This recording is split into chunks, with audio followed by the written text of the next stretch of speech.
الحمد لله وكفى والصلاة والسلام على عباده الذين اصطفى ومن علينا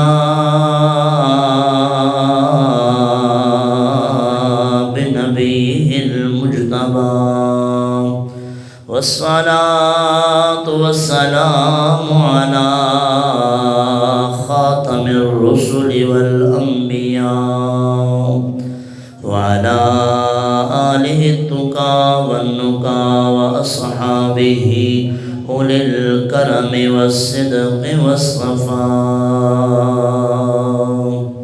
كثيرا كثيرا إلى يوم اللقاء. أما بعد فأعوذ بالله من الشيطان الرجيم. بسم الله الرحمن الرحيم. فأقيموا الصلاة إن الصلاة كانت على المؤمنين كتابا موقوتا. صدق الله مولانا العظيم وبلغنا رسوله النبي الكريم الأمين ونحن على ذلك لمن الشاهدين والشاكرين والحمد لله رب العالمين. إن الله وملائكته يصلون على النبي يا أيها الذين آمنوا صلوا عليه وسلموا تسليما. درود پاک پڑھنے الصلاۃ والسلام علیک یا سیدی یا رسول اللہ وعلی آلک وصحبہ یا سیدی یا حبیب اللہ. الصلاۃ والسلام علیک یا سیدی یا محبوب اللہ وعلى آلك وصحابك يا سيدي يا خاتم النبيين. جھکتی ہے کل خدا ہی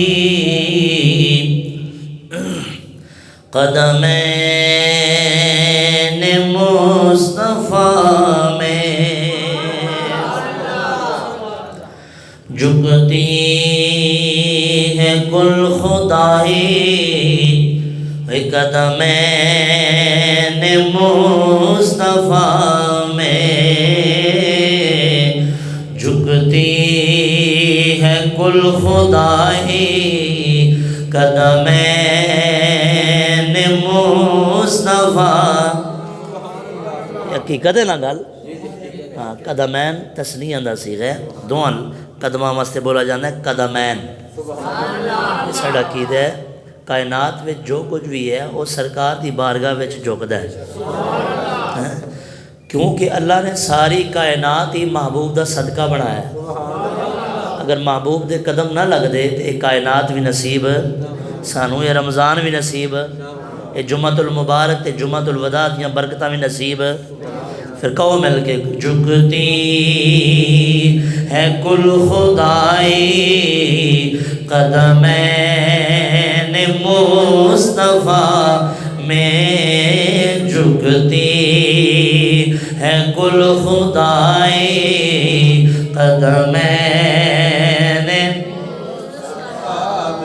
کرتے ہیں شاگدائی، کرتے ہیں شاگدائی، کرتے ہیں شاگدائی قدمین مصطفیٰ میں قدمین مصطفیٰ میں کرتے ہیں شاگردائی قدمین میں جھکتی ہے کل خدائی قدمین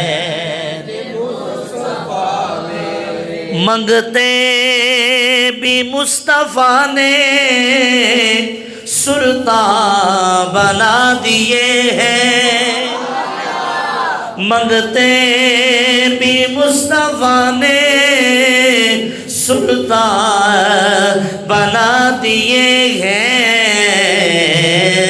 بٹتی ہے اولیائی بٹتی ہے اولیائی قدمین مصطفیٰ پڑھ لو بٹتی ہے اولیائی قدمین مصطفیٰ میں بٹتی ہے اولیائی قدمین کرتے ہیں شاگردائی کرتے ہیں شاگردائی قدمین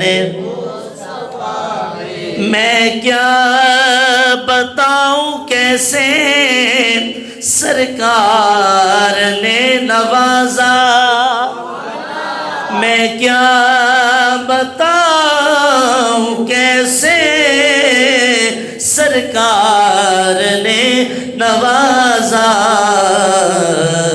یہ نعت جب سنائی یہ نعت جب سنائی قدمین مصطفیٰ میں یہ نعت جب سنائی قدمین مصطفیٰ کرتے ہیں شاگردائی کرتے ہیں شاگردائی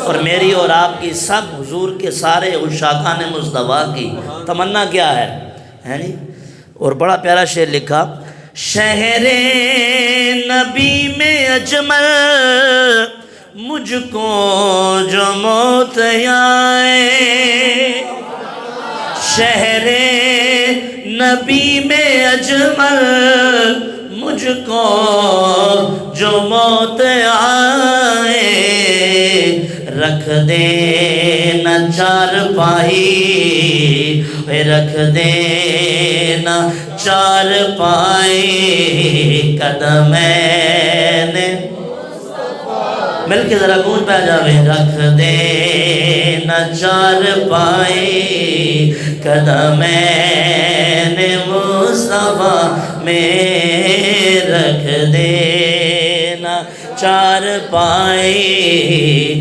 قدمین اور بڑا پیارا شعر ہے ذرا کہیے سبحان اللہ پایا عروج اس نے ممتاز ہو گیا وہ پایا عروج جس نے ممتاز ہو گیا وہ جس کو ہوئی رسائی قدمین مصطفیٰ میں جس کو ہوئی رسائی قدمین مصطفیٰ پھر کہنا چاہیے کرتے ہیں شاگردائی قدمین مصطفیٰ میں جھکتی ہے کل خدائی قدمین میں جھکتی ہے کل خدائی قدمین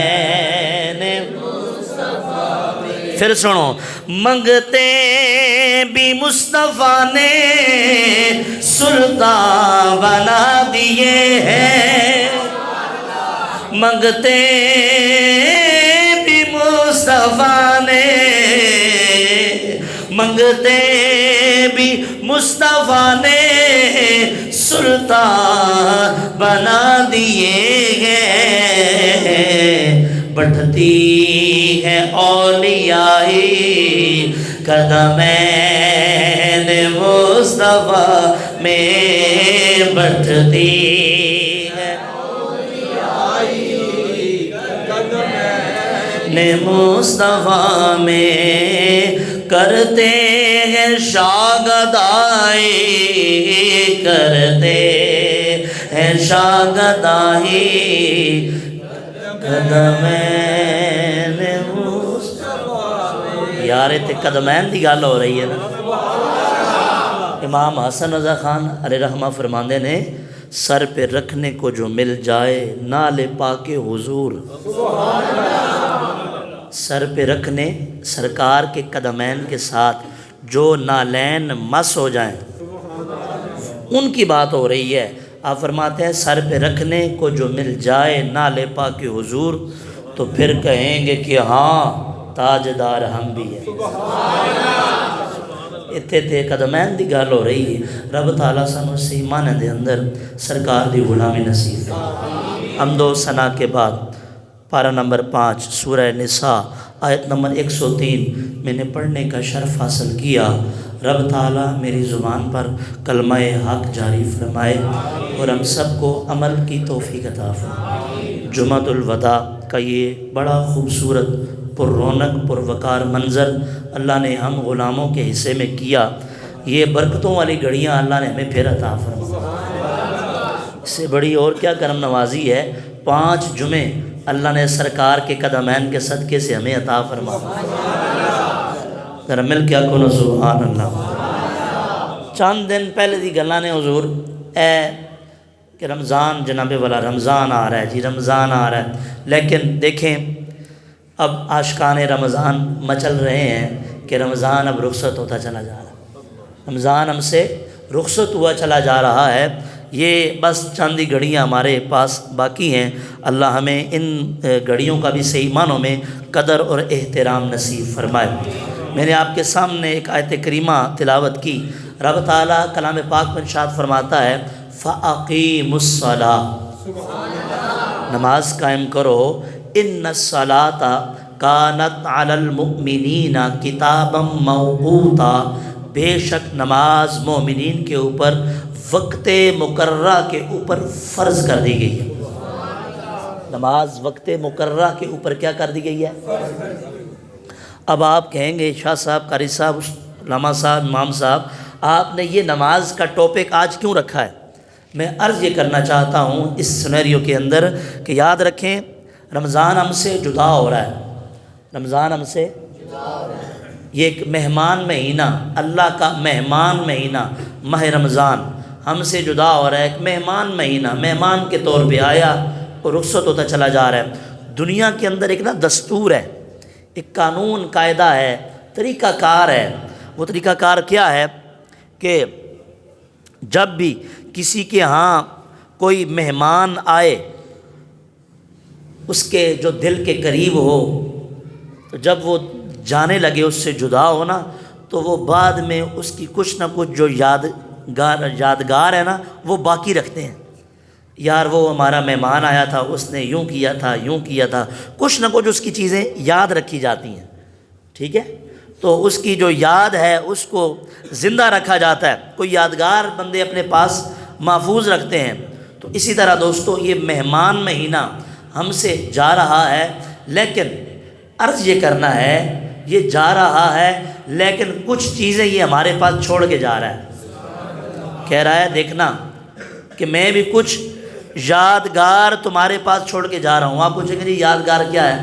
میں نے کہا دیکھو یار اس سے بڑی اور یادگار کیا ہے، جو ہی رمضان کا مہینہ آیا نمازیوں سے مسجد کھچا کھچ بھر گئی، ایسا ہی ہے نا؟ جو ہی رمضان المبارک کا مہینہ آیا نمازیوں سے کیا ہوتی ہے؟ مسجدیں بھر جاتی ہیں، جگہ نہیں ملتی۔ ہیں جی، نمازوں سے بھر گئی مساجد۔ اور اسی طرح روزہ رکھنا، صدقات و خیرات کرنا، دیگر کافی چیزیں ہیں جو اس کی یادگار ہیں۔ لیکن ایک جو بڑی چیز جو ہمارے ذہنوں میں نقش ہوتی ہے، ہر بندہ یہ کہہ رہا ہوتا ہے رمضان ختم ہوتا ہے تو پھر بھی جب رخصت ہو رہا ہوتا ہے تو یوں کہہ رہے ہوتے ہیں یار دیکھو کیسے مسجدیں بھری ہوئی تھیں، آباد تھیں، اب جو ہے وہ خالی پڑ گئی ہیں۔ تو پتہ چلا کہ اس کی ایک اہم جو یادگار ہے وہ ہے مسجد کا نمازیوں سے بھر جانا، مسجدیں آباد ہو جانا، مسجدوں میں نمازیوں سے رونق بحال ہو جانا۔ یہ رمضان بھی ہم سے پکار کے فریاد کر رہا ہے، میں جا رہا ہوں، تم سے رخصت ہو رہا ہوں، لیکن میری یہ والی یادگار سنبھال کے رکھنا، میں رخصت بھی ہو جاؤں، اگرچہ شیطان دوبارہ کھل بھی جائے، قید سے رہا بھی ہو جائے، لیکن تم نے مسجدوں کو خالی نہیں ہونے دینا۔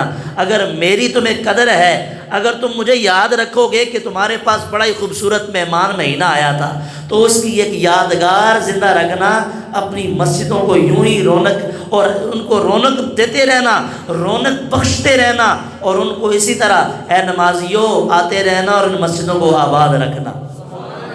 اسی سینیریو کے اندر میں نے آپ کے سامنے آیت کریمہ بھی عرض کی، رب تعالیٰ فرماتا ہے فَأَقِيمُوا الصَّلَاةَ، نماز قائم رکھو۔ نماز کو کیا کرو جی؟ ان الصلاۃ کانت علی المؤمنین کتابا موقوتا، اللہ کرے ہم ساری نمازیں سارا سال، ساری نمازیں، یہ علماء کا بڑا پیارا جملہ ہے جی، ساری نمازیں سارا سال، اللہ ہمارے بچے کو بھی، اولادوں کو بھی، ہم سمیت سب کو پکا سچا 5 وقت کا با جماعت تکبیر اولا کے ساتھ نماز پڑھنے والا نمازی بنا دے۔ دعا کہہ دو آمین، کہہ دو برکت دیا گھڑیاں نہ کہہ دو آمین۔ رب تعالیٰ نے قرآن پاک میں ارشاد فرمایا، میں پڑھا قرآن خود ذرا سبحان اللہ۔ رب تعالیٰ اپنے محبوب دے قلب اطہر تے نازل ہونے والے سچے قرآن دے اندر ارشاد فرمانا ہے فَأَقِيمُوا الصَّلَاةَ، نماز قائم رکھو۔ ان الصلاۃ کانت علی المؤمنین کتابا موقوتا،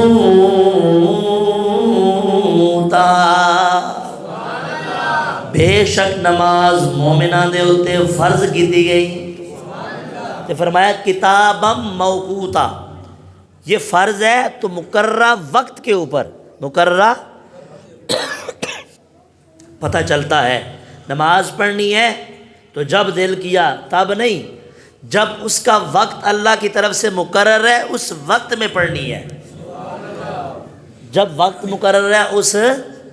آئیے اس کی تفسیر کی طرف بڑھتے ہیں۔ تفسیر حضرت عبداللہ بن عباس رضی اللہ تعالیٰ عنہ، جن کو سلطان المفسرین کہا جاتا ہے، جن کو حبر الامہ کہا گیا، سب سے پہلے مفسر قرآن، آپ سے پوچھا گیا حضور یہ 5 نمازوں کا جو ذکر ہے اور پھر ان کے وقتوں کا جو ذکر ہے، کیا یہ بھی قرآن پاک میں موجود ہے؟ یہ 5 نمازاں اسی پڑھ دیں، ہاں اللہ نے صرف نماز کا ذکر فرمایا ہے، نماز فرض ہے، تو یہ جو ہم 5 نمازیں پڑھتے ہیں پھر ان کو ایک وقت مقررہ میں پڑھتے ہیں، یہ جو 5 وقت ہیں کیا یہ بھی اللہ نے قرآن میں بیان فرمایا ہے؟ ہاں کہیے سبحان اللہ۔ تو آپ نے ارشاد فرمایا جی ہاں، قرآن پاک کا آپ 21واں پارہ سورہ روم، فرمایا کھولو اس کو، اور جب تم اس کو 17 اور 18 نمبر کی آیت کو سامنے رکھو گے تمہیں 5 نمازوں کا ذکر بھی معلوم ہو جائے گا اور ان کے 5 وقتوں کا ذکر بھی معلوم ہو جائے گا۔ میں نے پڑھنی ہے آپ کے سامنے، کہیے سبحان اللہ۔ اللہ اکبر۔ حضرت عبداللہ ابن عباس رضی اللہ تعالیٰ عنہ سے جب کسی نے سوال کیا، آپ نے آگے سے قرآن اٹھایا، قرآن پڑھنا شروع کر دیا۔ فرمایا رب تعالیٰ قرآن پاک میں فرماتا ہے فَسُبْحَانَ اللَّهِ حِينَ تُمْسُونَ وَحِينَ تُصْبِحُونَ وَلَهُ الْحَمْدُ فِي السَّمَاوَاتِ وَالْأَرْضِ وَعَشِيًّا وَحِينَ تُظْهِرُونَ۔ آپ نے فرمایا غور کرو، فرمایا اللہ کی پاکی ہے، حین تمسون، جب تم شام کرتے ہو، جب شام ہو جاتی ہے تو شام میں جو تم پاکی بولتے ہو، فرمایا یہ جو شام میں پاکی بولنا ہے اس سے مراد مغرب اور عشاء کی نماز ہے، اس سے مراد کیا ہے؟ مغرب اور عشاء کی نماز ہے، اور وقت بھی اللہ نے حین تمسون کہہ کے بیان کر دیا۔ وہ فرمایا وحین تصبحون، اور فرمایا جب تم صبح کو اللہ کی پاکی بولتے ہو۔ فرمایا جو تصبحون ہے اس کا مصداق نماز فجر، وقت فجر بھی ہے اور نماز فجر بھی ہے۔ صبح کے وقت سے مراد جو صبح کا وقت ہے، فجر کی نماز کا وقت ہے، اور صبح پاکی بولنا اس سے مراد فرمایا فجر کی نماز ہے۔ اور فرمایا وَلَهُ الْحَمْدُ فِي السَّمَاوَاتِ وَالْأَرْضِ، اور اسی کے لیے حمد ہے جو زمینوں اور آسمانوں میں ہے۔ وَحِينَ تُظْهِرُونَ، اور جب تم فرمایا زور دوپہر کرو اس وقت بھی اللہ کی پاکی بیان کرو، اس وقت بھی اس کی تعریف بیان فرماؤ۔ فرمایا جو زمینوں اور آسمان میں جو بقیہ حصہ ہے، یہ جو کچھ حصہ بیان کیا گیا، فرمایا اس سے مراد عصر کی نماز ہے۔ یہ جو بقیہ جو اس میں درمیانہ وقت ہے، فرمایا اس وقت اللہ کی تعریف کرنے سے مراد عصر کی نماز ہے اور اس کا وقت ہے۔ اور فرمایا وحین تظہرون، اور جب تم دوپہر کرو اس وقت اللہ کی تعریف کرو۔ فرمایا اس حین تظہرون سے مراد تعریف بیان کرنا ظہر کی نماز ہے، اور فرمایا تظہرون سے مراد یہ ظہر کی نماز کا وقت ہے۔ گویا آپ نے فرمایا قرآن میں موجود ہے، پانچوں نمازوں کا وقت بھی اللہ نے بیان فرما دیا ہے اور ان کا ذکر بھی اللہ نے قرآن میں بیان فرما دیا۔ دوستو حضرت عبداللہ ابن عباس رضی اللہ عنہ نے پانچوں وقتوں کا بھی اور نمازوں کا ذکر فرمایا۔ اب یہاں پتہ چلتا ہے نمازوں کے جو اوقات ہیں وہ مقرر ہیں۔ نمازوں کے اوقات کیا ہیں؟ مقرر ہیں، لہٰذا ہر نماز کو اس کے مقرر وقت میں پڑھنا ہی لازمی اور ضروری ہے۔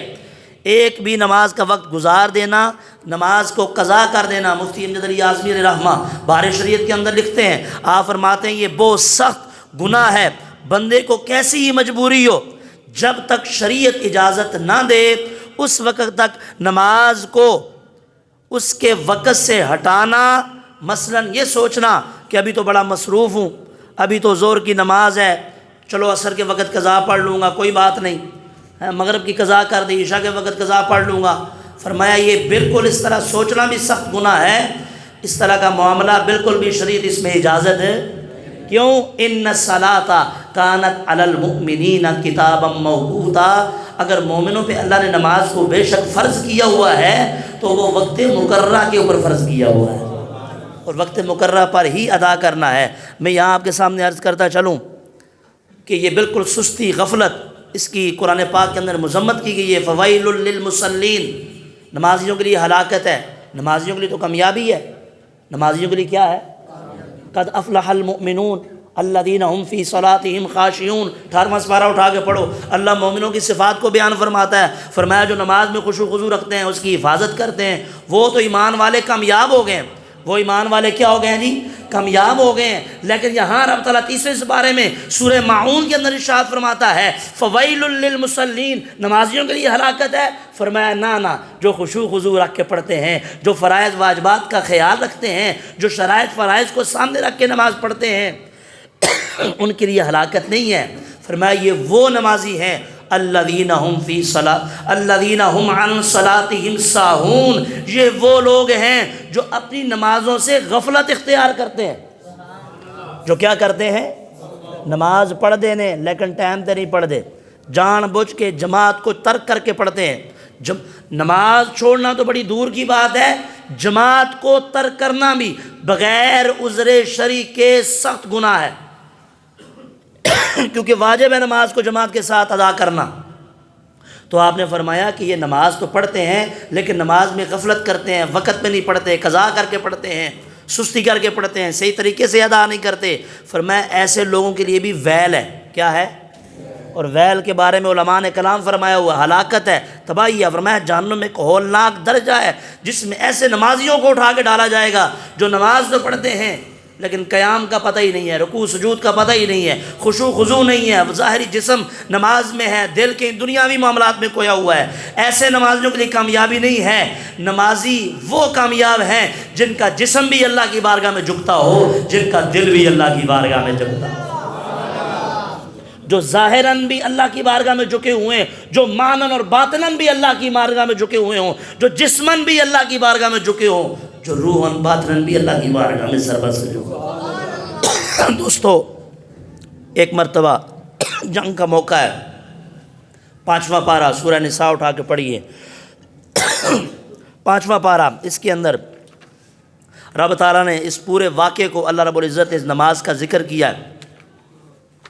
یہاں لوگ کہتے ہیں جی کوئی بات نہیں، پڑھ لیں گے جا کے، کاروبار میں مصروف ہیں، دیگر معاملات میں مصروف ہیں، لیکن سنیے، ایک مرتبہ جنگ کا موقع ہے، مسلمان محاذ پہ لڑ رہے ہیں، عصر کی نماز کا وقت ہو گیا، اور یہ جو تھے مشرک اور غیر مسلم، انہوں نے سازش رچائی کہ مسلمانوں کو جو عصر کی نماز ہے وہ بڑی پیاری ہے، اور اس میں کوئی شک نہیں، عصر کی نماز واقعی اللہ کی بارگاہ سے یہ بڑی برکت والی نماز اللہ نے ہمیں عطا فرمائی ہے، جیسا کہ اللہ نے قرآن پاک میں ارشاد فرمایا، جو صلاۃ الوسطیٰ کا ذکر ہے اس پہ علماء فرماتے ہیں اس سے مراد عصر کی نماز ہے، جو فرمایا نا حافظوا علی الصلاۃ، کہ نمازوں کے اوپر محافظت اختیار کرو، اور پھر آگے نماز کا ذکر فرمایا کہ وہ کون سی نماز ہے، جو نماز وسطیٰ ہے، صلاۃ الوسطیٰ ہے، اور یہاں فرماتے ہیں صلاۃ الوسطیٰ سے مراد عصر کی نماز ہے۔ کیوں؟ اس میں بندہ دنیاوی کاروبار میں بڑا مصروف ہوتا ہے، دنیاوی معاملات میں، لیکن وہ جب یہ چھوڑ چھاڑ کے اللہ کی بارگاہ میں آتا ہے اللہ اس کو بڑا اجر عطا کرتا ہے۔ تو وہ عصر کی نماز کا وقت تھا، غیر مسلموں نے سازش رچائی کہ کیوں نہ ان کے اوپر حملہ کیا جائے اور ان کو اس سے روکا جائے کہ عصر کی نماز یہ نہ پڑھیں، ان کو تکلیف دی جائے باطناً معناً۔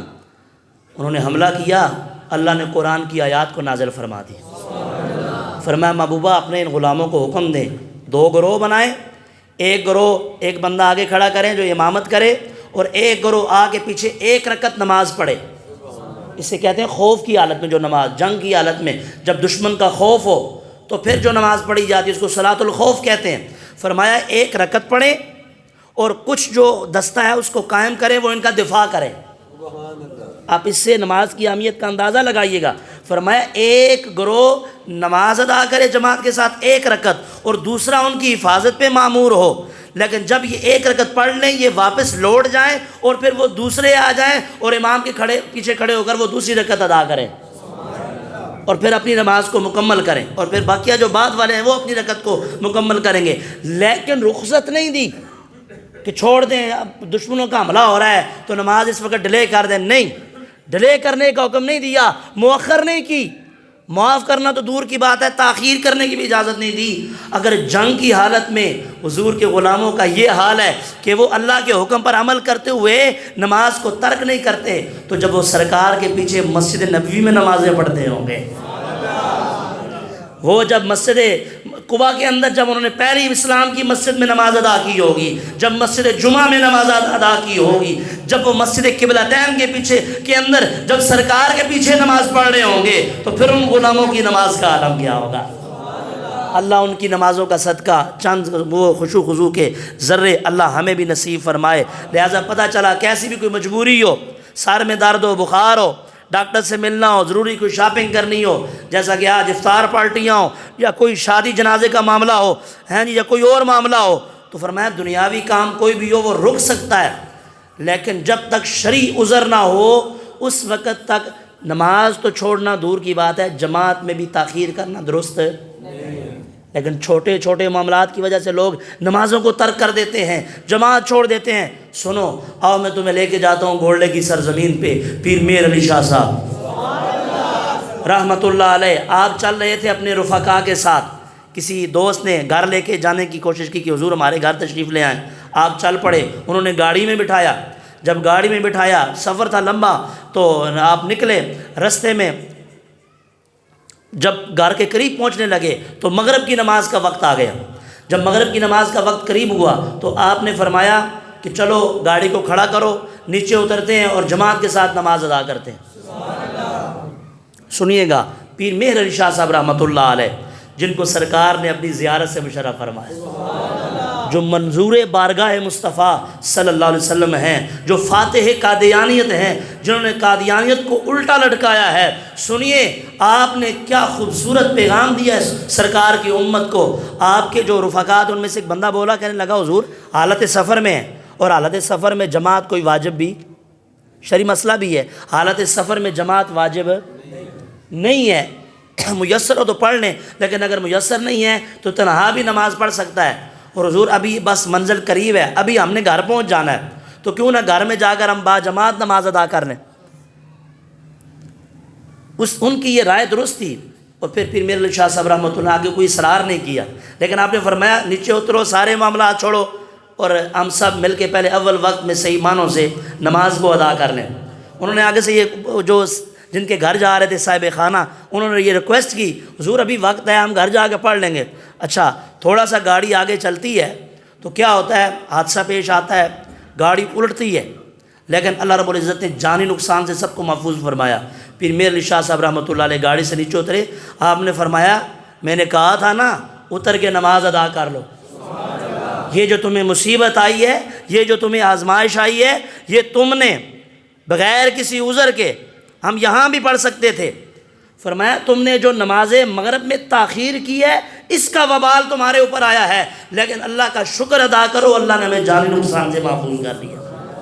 یہ تھے اللہ والے، یہ تھے معرفت والے، جن کو اللہ نے معرفت عطا فرمائی۔ اللہ والے ایسے ہوتے ہیں جو اللہ والوں کی سیرت پہ عمل کرتے ہیں اور امت کو پیغام یہ دیتے ہیں کہ نماز کو ترک کرنا تو دور کی بات ہے، وقت میں تاخیر کرنا بھی یہ اللہ والوں کی طبیعت کے خلاف ہے۔ لیکن اس دور میں کچھ اللہ والے ایسے بھی ہیں کہندے نے کوئی نہیں نماز قائم کرن دا حکم ہے، پڑھن دا کتنے لکھے ہے، پڑھن دا کتنے لکھے ہے؟ میں کیا ہون تکر 1400 سال گزر گئے نے، جتنے بھی اللہ والے نے انہوں نے پڑھ کے قائم کی تھی۔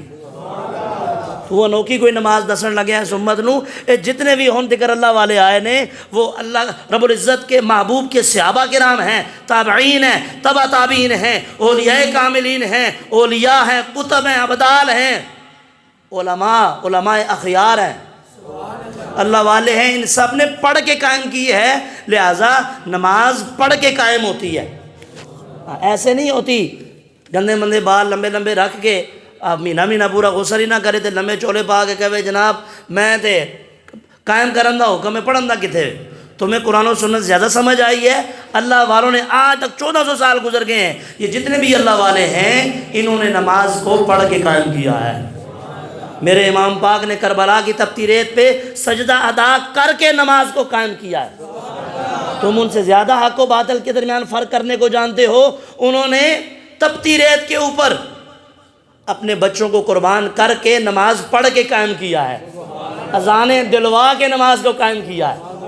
اللہ ہمیں بھی عمل کی توفیق عطا فرمائے۔ صاحب بار شریعت مفتی امجد علی اعظمی علیہ رحمہ، بہت بڑے عالم دین اللہ والے، آپ اجمیر شریف کام کے لیے تشریف لے گئے، وہاں آپ کی خدمت میں حافظ ملت حضرت علامہ عبدالعزیز علیہ رحمہ، بہت بڑے عالم دین آپ کی خدمت میں موجود تھے۔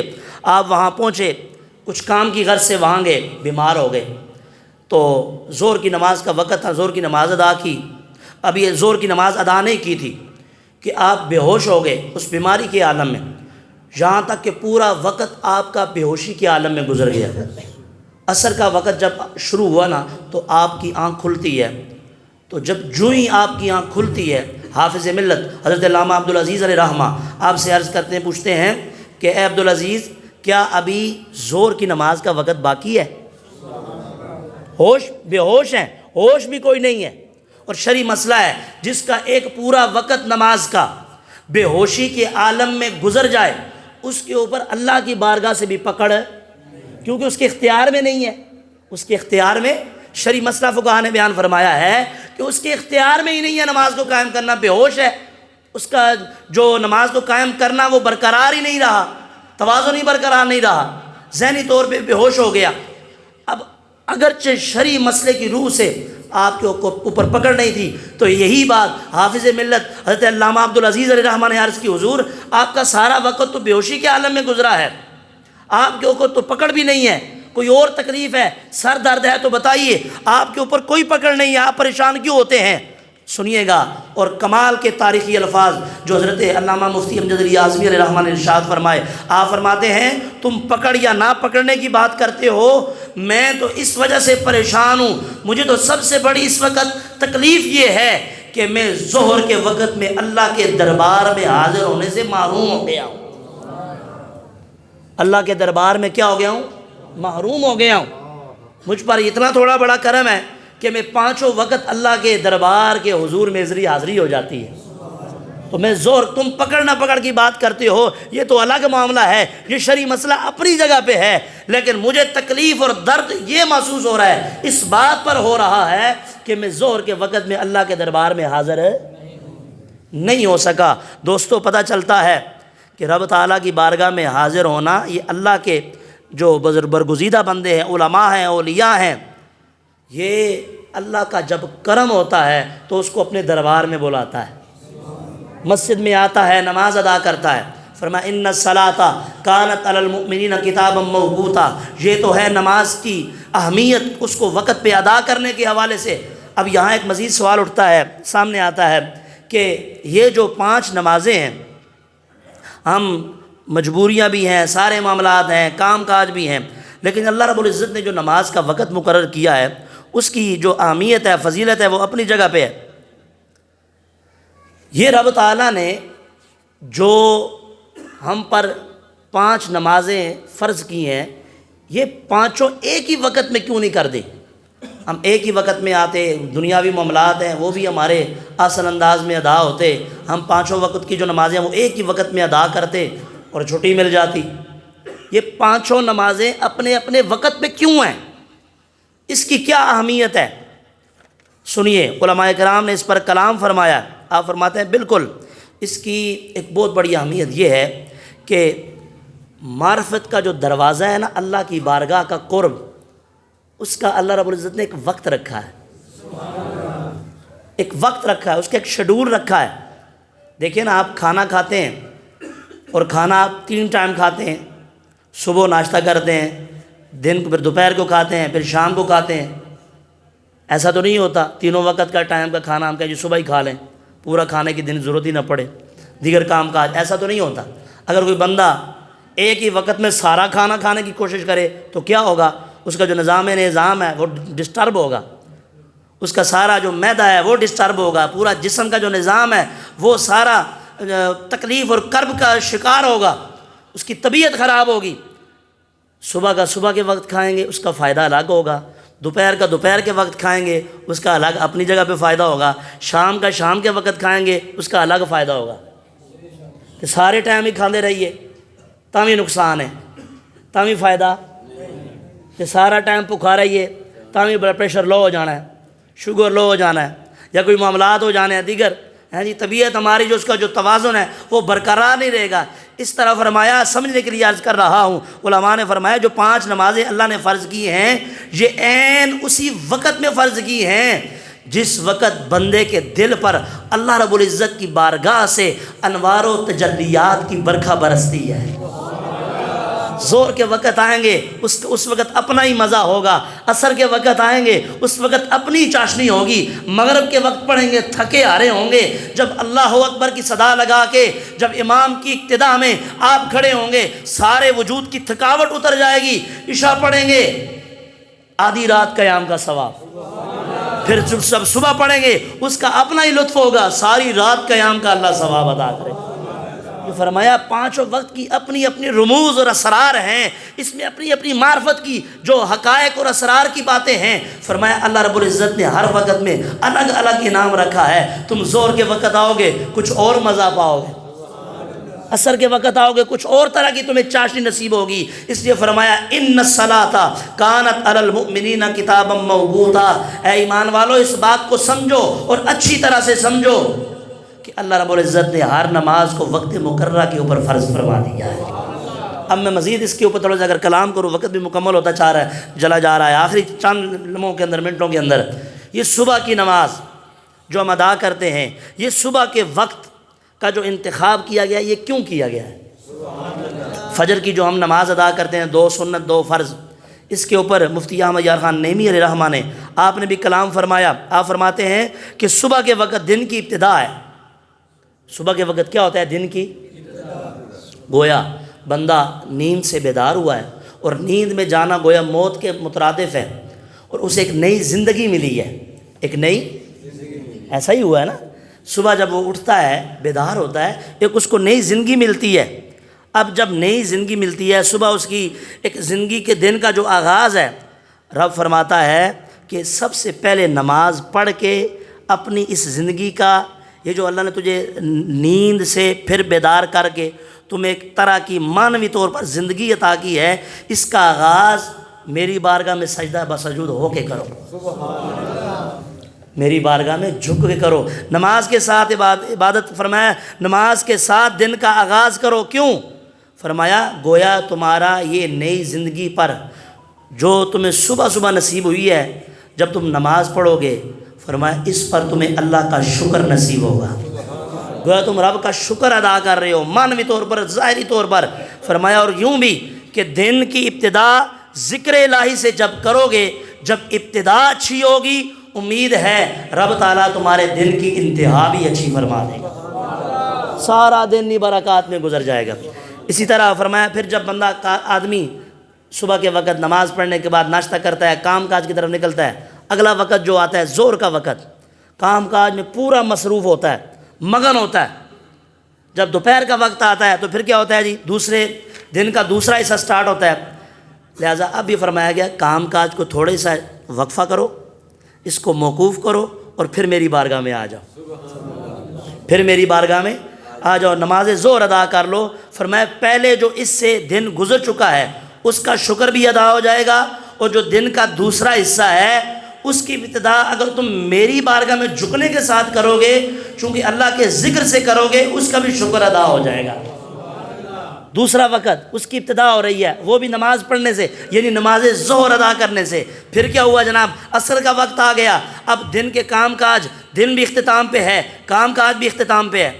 اب چونکہ کام کاج سارا کور کر رہے ہیں، سارے معاملات اس کو ہم وائنڈ اپ کر رہے ہیں، تو اب فرمایا تجارت بھی عروج پہ ہے، کام کاج بھی تم مکمل کرنے جا رہے ہو، سمیٹنے کی تیاریاں شروع کر رہے ہو، یہ وقت تجارت ہے، خوب فروغ کا وقت ہے، بڑے گاہک آ رہے ہیں، بڑا جو ہے اس وقت دیہڑی لگ رہی ہے، ہاں جی، مال و دولت مل رہا ہے، رزق حلال اگرچہ تم حاصل کر رہے ہو، لیکن فرمایا ان سب سے فارغ ہو کر ضروریات کی جو خریداری جو تم کر رہے ہو، فرمایا سارا کچھ چھوڑ چھاڑ کر عصر کی نماز ادا کر لو۔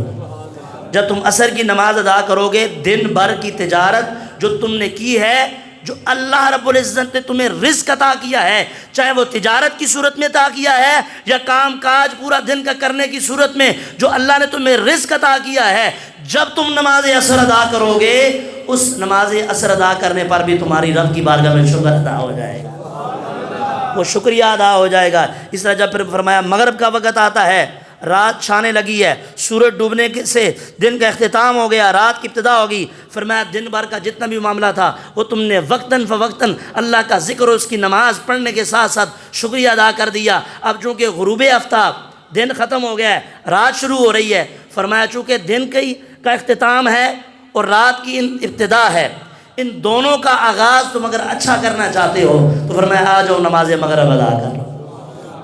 پھر اس کے بعد عشاء کی نماز کا وقت آتا ہے، بندہ جب کھا پی چکا ہوتا ہے، عشاء کی نماز پڑھ کر فرمایا سو جاؤ، ہو سکتا ہے شاید یہ آخری نیند ہو، اگر ایسا ہوا تو نماز عشاء پڑھ کے تم سوئے ہو، زندگی کا جو تمہارے دن کا اختتام ہے، اگر یہ آخری نیند ہوئی، آخری عشاء کی نماز ہوئی، تو رب تعالیٰ تمہارا خاتمہ بھی اچھا فرما دے گا۔ یہ حکمت علماء کرام نے بیان فرمائی ہے کہ دن بھر میں اللہ نے جو مختلف مقامات کے اوپر وقت رکھا ہے، دوستو نماز کی رکعات، نماز کے اوقات، نماز کی فرضیت، ہر جگہ ان کو اگر ان کی اہمیت کو دیکھا جائے تو سبحان اللہ۔ لیکن آپ کے سامنے میں حضرت کعب الاحبار رضی اللہ تعالیٰ عنہ کی ایک روایت پیش کرتا ہوں، ذرا کیجیے سبحان اللہ۔ تورات شریف کے بہت بڑے عالم دین حضرت کعب الاحبار رضی اللہ تعالیٰ عنہ فرماتے ہیں، آپ فرماتے ہیں اے سرکار کی امت، اے حضور کے غلاموں، نماز پڑھنے والے کی تو بڑی شان ہے، لیکن جب وہ نماز پڑھنے کے لیے آتا ہے، معجم الکبیر کے اندر امام طبرانی نے بھی اس کو نقل فرمایا، تاریخ الخمیس کے اندر بھی یہ الفاظ موجود ہیں، آپ فرماتے ہیں جب سرکار کا امتی مسلمان کلمہ گو جب نماز پڑھنے کے لیے آتا ہے، ابھی صرف وضو کرتا ہے، اللہ اکبر فرمایا جب میرا امتی وضو کرے گا، سرکار کے صحابی تابعی کا یہ فرمان ہے، آپ فرماتے ہیں جیسا کہ میں نے اسے حکم دیا ہے ویسا جب وہ وضو کرتا ہے، فرمایا جب وہ وضو کرنے کے لیے بیٹھتا ہے، جب اس کے جسم کے ساتھ پانی مس ہوتا ہے، پانی کے ٹپکنے والے ہر قطرے کے بدلے میں زمین و آسمان کی چوڑائی کے برابر میں اس سرکار کے غلام کو جنت عطا فرماؤں گا۔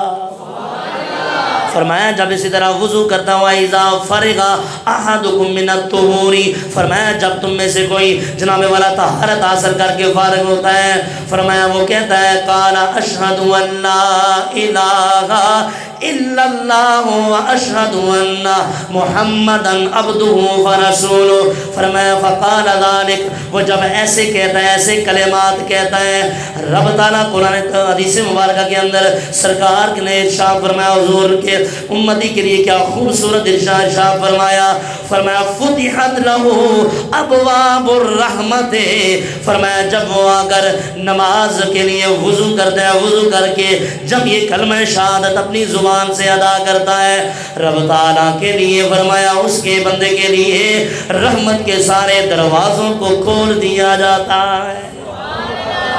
فتحت ابواب الرحمہ، اور جب فجر کی نماز ادا کر رہا ہو تو کیا شان ملتی ہے۔ حضرت کعب الاحبار فرماتے ہیں میں نے تورات شریف کے اندر پڑھا ہے، ہاں تورات شریف کے اندر بھی سرکار کے امتیوں کے نماز کا ذکر ہے۔ آپ چونکہ آپ بہت بڑے عالم دین تھے، حضرت کعب الاحبار رضی اللہ تعالیٰ عنہ تابعی بزرگ ہیں، آپ فرماتے ہیں کہ میں نے تورات شریف کے اندر پڑھا ہے، کسی مقام کے اوپر آپ فرماتے ہیں میں نے پڑھا کہ رب تعالیٰ نے حضرت موسیٰ علیہ السلام سے خطاب فرمایا، اے میرے پیارے موسیٰ، اے موسیٰ، میں نے اپنے پیارے احمد کو فجر کی 2 رکعتیں عطا فرمائی ہیں۔ یہ جو رکعتوں کا ذکر ہو رہا ہے فرض رکعتوں کا ذکر ہو رہا ہے، میں نے اپنے پیارے احمد کے امتی کو 2 رکعت ایسی عطا فرمائی ہیں فجر کی، جب وہ مسجد میں آ کر فجر کے وقت میں 2 رکعتیں نماز ادا فرمائے گا، فرمایا میں اس کے دن بھر کے سارے اور رات بھر کے سارے گناہوں کو معاف فرما دوں گا۔ اس لیے ہم کہتے ہیں مولا سے اپنے ملتا ہے بندہ نماز میں، اے رمضان کی بہاریں لوٹنے والوں، سرکار کے غلاموں، اپنے جناب والا وجود سے مسجدوں کو رونق بخشنے والوں، 5 وقت کی نماز با جماعت پڑھنے والوں، آؤ تمہیں میں جاتے جاتے یہ جمعۃ الوداع کے موقع پر رمضان کی یادگاروں کو تمہارے سینوں میں بسانا چاہتا ہوں، یہ عرض کرنا چاہتا ہوں، جاتے جاتے اس مہمان مہینے کی یادگاروں کو اپنے سینے میں یوں بھی بسا لو کہ جو رمضان کی بہاریں اس طرح لوٹتے تھے کہ آ کے مسجدوں کو نمازیوں نے بھر دیا ہے، رمضان آج یہ پیغام دے کے جا رہا ہے میرے بعد اے لوگوں مسجدوں کو ویران مت کرنا، مسجدوں کو ویران مت کرنا۔ اسی طرح فجر کے وقت بھی مسجدیں بھری رہے، زور کے وقت بھی بھری رہے، عصر کے وقت بھی تم جناب والا اس کی برکتیں لوٹتے رہو، مغرب کی وقت بھی جناب والا افطاری کر کے جس طرح تم جناب والا مسجد میں تشریف لایا کرتے تھے ایسے ہی مغرب کی نماز بھی ادا کرتے رہنا، عشاء کی نماز پڑھنے کے لیے جیسے تم اللہ کی نعمتوں کو تناول کر کے آیا کرتے تھے، تراویح کی صورت میں لمبا قیام کرتے تھے، لیکن اتنا فقط یاد رکھنا مجھ رمضان کی یادگاروں کو اتنا اپنے سینوں میں بسا لینا، میرے جانے کے بعد مسجدوں کو ویران نہ کرنا، اسی طرح مسجدوں کو رونق بخشتے رہنا، رونق بخشتے رہنا، کہتے رہنا کہ مولا سے اپنے ملتا ہے بندہ نماز میں، کیونکہ سرکار نے فرمایا میرا امتی جب نماز پڑھے تو ایسے پڑھے کہ اپنے رب کا دیدار کر رہا ہے۔ اگر ایسا منظر جناب والا اسے اگر معلوم نہ ہو مل نہ سکے تو یہ یقین رکھے نماز پڑھے کہ رب تعالیٰ کی ذات اس بندے کا نظارہ کر رہی ہے۔ اور کہہ رہا ہوں کہ مولا سے اپنے ملتا ہے بندہ نماز، اٹھ جاتا ہے جدائی کا پردہ نماز میں، کیا جانے تو رکوع سجود قیود کو ہے کہ حقیقتوں کا اشارہ نماز میں۔ اے پنکھوں کے نیچے نماز پڑھنے والے نمازیوں، اے نرم گداز کلینوں پہ نماز پڑھنے والے نمازیوں، نماز کی قدر تمہیں معلوم کرنی ہے۔ سرکار کے صحابہ سے پوچھو جو مسجد نبوی کے کچے صحن میں بارش کی صورت میں اگر جناب والا چھت کھجوروں کی شاخوں سے ٹپک رہا ہے، وہ پھر بھی کنکریوں کے اوپر نماز پڑھنے والے۔ نماز کی قدر پوچھنی ہے۔ حضرت بلال حبشی سے پوچھو، وہ امیہ جب جب مارتا ہے زبان سے احد احد نکلتا ہے۔ ارے نماز کی قدر پوچھنی ہے تو عمار بن یاسر سے پوچھو، حضرت سلمان فارسی سے پوچھو، حضور کے غلاموں سے پوچھو جنہوں نے آگ کے انگاروں پہ بھی رب کو یاد کیا ہے اور مسجد نبوی میں سرکار کی ابتدا میں نمازیں ادا فرمائی انہوں نے۔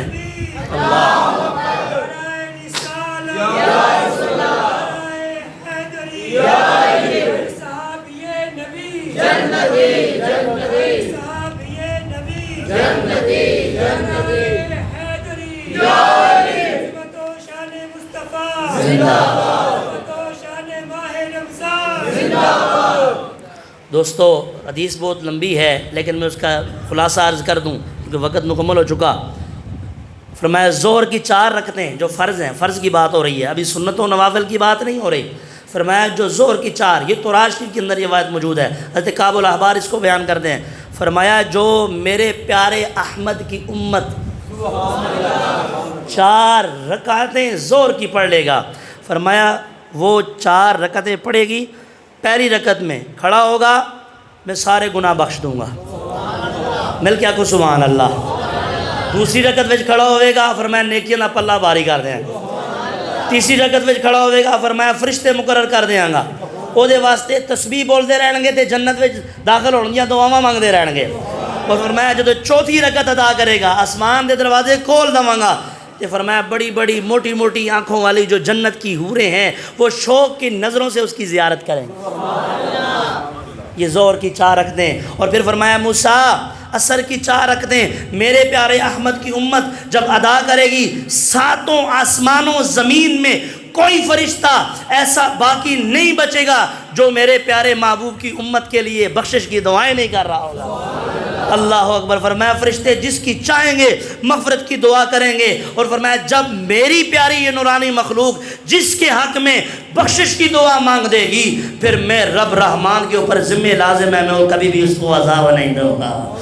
اور پھر فرمایا میرے موسیٰ مغرب کی 3 رکعتیں جب میرے پیارے احمد کا امتی ادا کرے گا، فرمایا جب وہ ادا کرے گا، ادا کرنے کے بعد جب اپنے ہاتھوں کو اٹھائے گا، جس حاجت کو بھی میری بارگاہ میں پیش کرے گا، فرمایا میں اس کی ساری حاجات کو قبول فرما لوں گا۔ اور پھر فرمایا اسی طرح موسیٰ جب سورج غروب ہو جائے گا، بالکل اندھیرا چھا جائے گا، عشاء کی 4 رکعتیں جب میرے محبوب کا امتی ادا کرے گا، فرمایا میں اسے کیا عطا کروں گا، دنیا اور اس کی ہر چیز سے ان کے لیے جو بہتر ہے وہ چیز میں عطا کروں گا، اور فرمایا گناہوں سے اسے ایسے نکال دوں گا جب وہ اپنی ماں کے پیٹ سے باہر دنیا میں تشریف لے آیا تھا۔ دوستو یہ شان ہے جو 5 نمازیں ادا کرتے ہیں، پھر ہم کیوں نہ کہیں کہ مولا سے اپنے ملتا ہے بندہ نماز میں۔ جب نماز پڑھنے آتا ہے تو وہ یوں کہہ سکتا ہے ہاں ہاں میں اپنے رب سے ملاقات کے لیے جا رہا ہوں۔ جس کو رب سے ملاقات کا شوق ہے. ہم دنیا کے پیچھے بھاگے جا رہے ہیں. جو رزق کے پیچھے بھاگ رہا ہے رزق اس کو اور بھگا رہا ہے. دنیا کی مصروفیات میں بھاگ رہا ہے وہ اس کو اور بھگا رہا ہے. بچوں کے لیے آسائش کا طلبگار جب اللہ کو بھول کر, اللہ کی یاد کو بھول کر جب وہ نکلتا ہے, میرے رب کا قرآن پڑھیے. رب قرآن میں فرماتا ہے یا ایھا الذین آمنوا لا تلھکم اموالکم واولادکم عن ذکر اللہ.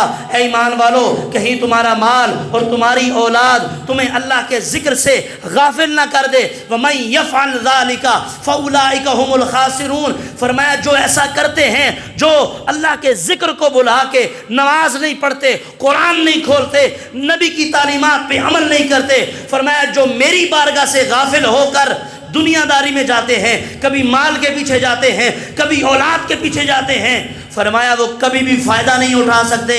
وَمَن يَفْعَلْ ذَلِكَ فَأُولَٰئِكَ هُمُ الْخَاسِرُونَ. انہوں نے دنیا میں بھی نقصان اٹھایا ہے, انہوں نے آخرت میں بھی نقصان اٹھایا ہے. کامیاب تو وہ ہوتے ہیں قد افلح المؤمنون, وہ ایمان والے کامیاب ہوتے ہیں جنہوں نے اللہ کی یاد میں دل لگایا.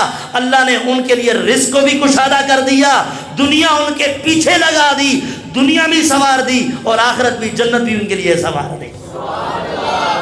اس لیے رمضان المبارک کا مہینہ آج ہم سے یہ ہمارے سینوں میں یادگار چھوڑ کے جا رہا ہے اور دستک لگا رہا ہے.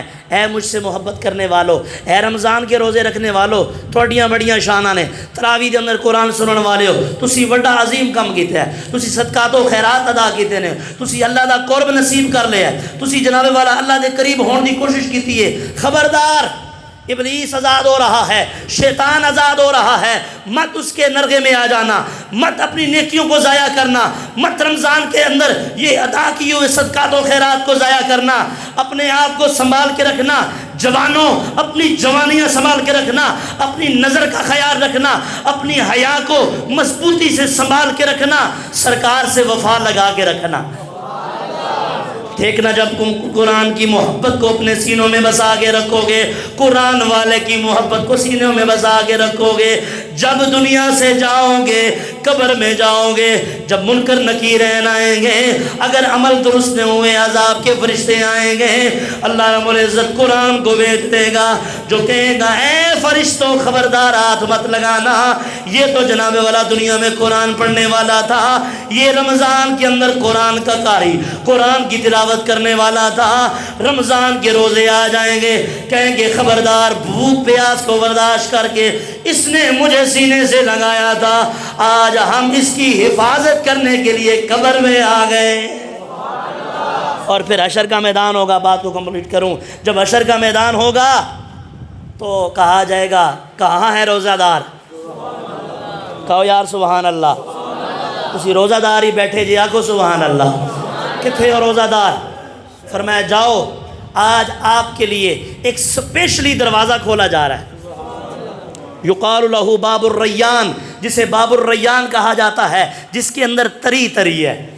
ریان ریون سے بنا ہے جس کا معنی ہے تری, سرسبزی, شادابی, جس کے اندر ٹھنڈک ہی ٹھنڈک ہے, جس کے اندر نعمتیں ہی نعمتیں ہیں, جن کے اندر کمال ہی کمال ہے. کہا جائے گا اے روزہ دارو, اللہ کی رضا کے لیے اپنے نفس کو روک کے رکھنے والو, نعمتیں تمہارے پاس موجود تھیں, پس پردہ بھی کھا سکتے تھے, علل اعلان بھی قدرت رکھتے تھے, لیکن تم نے کنٹرول کیا.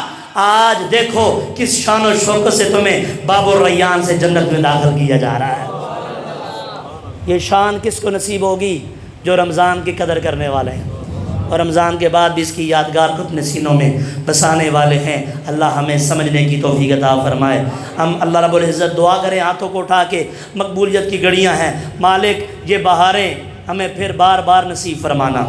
مالک کریم یہ رمضان کی بہاریں ہمیں پھر عطا کر دینا, قرآن کی تلاوتوں کا جذبہ وہ پھر عطا کر دینا, صدقات و خیرات و سحری و افطاری کی برکات مالک کریم یہ ہماری زندگی کی آخری نہ ہو, ہمیں بار بار نصیب کرنا. ہم گناہگار ہیں, سیاکار ہیں, مالک اپنی مہربانی فرمانا. جمعۃ الوداع کے عظیم اور خوبصورت بڑے لیلت عظیم الشان دن کے طفیل, یہ عظیم البرکت گھڑیوں کے طفیل, مالک کریم ہمارے گناہوں کو معاف کر دینا.